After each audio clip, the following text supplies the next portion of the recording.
നിർബന്ധിത മതപരിവർത്തനം ആരോപിച്ച് രാജസ്ഥാനിൽ മലയാളി പാസ്റ്റർക്കെതിരെ കേസ്.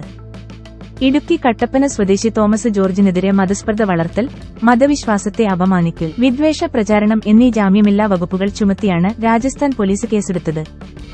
22 വർഷമായി രാജസ്ഥാനിലെ ദൌസയിൽ പ്രവർത്തിച്ചുവരുന്ന തോമസ് ജോർജിന് ജൂലൈ 15-നാണ് കേസെടുത്ത വിവരം ലഭിച്ചത്. പാസ്റ്റർ നിലവിൽ കേരളത്തിലാണുള്ളത്.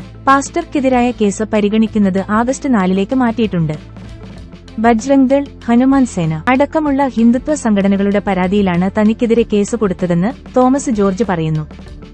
അക്രമിസംഘം പള്ളിക്കുള്ളിൽ മുദ്രാവാക്യം വിളിക്കുന്നതിന്റെ CCTV ദൃശ്യങ്ങൾ പുറത്തുവന്നിട്ടുണ്ട്. പ്രാർത്ഥന നടക്കുന്ന സമയത്ത് 2 തവണ ദേവാലയത്തിന് നേരെ ആക്രമണം നടന്നതായി തോമസ് ജോർജ് മാധ്യമങ്ങളോട് പറയുന്നു. ജൂൺ 29-നാണ് അക്രമിസംഘം ദേവാലയത്തിനുള്ളിൽ കടന്ന് ജയ്ശ്രീറാം എന്ന മുദ്രാവാക്യം വിളിച്ചത്. പള്ളി ഇടിച്ചു നിരത്താനായി ബുൾഡോസറുമായാണ് സംഘം എത്തിയത്. പോലീസ് ഉടൻതന്നെ സ്ഥലത്തെത്തിയതിനാൽ അനിഷ്ട സംഭവം ഉണ്ടാകാതിരുന്നത്. ജൂലൈ 6-ന് ബുൾഡോസർ അടക്കമുള്ളവയുമായി 500ഓളം വരുന്ന അക്രമിസംഘം വീണ്ടും ദേവാലയത്തിലെത്തുകയും ബഹളം വയ്ക്കുകയും ചെയ്തു. തുടർന്ന് പോലീസ് എത്തി അക്രമികളെ തടയുകയായിരുന്നു. തുടർന്നുള്ള 2 ഞായറാഴ്ചകളിൽ പോലീസ് സംരക്ഷണത്തിലാണ് പള്ളിയിൽ പ്രാർത്ഥനകൾ നടന്നത്.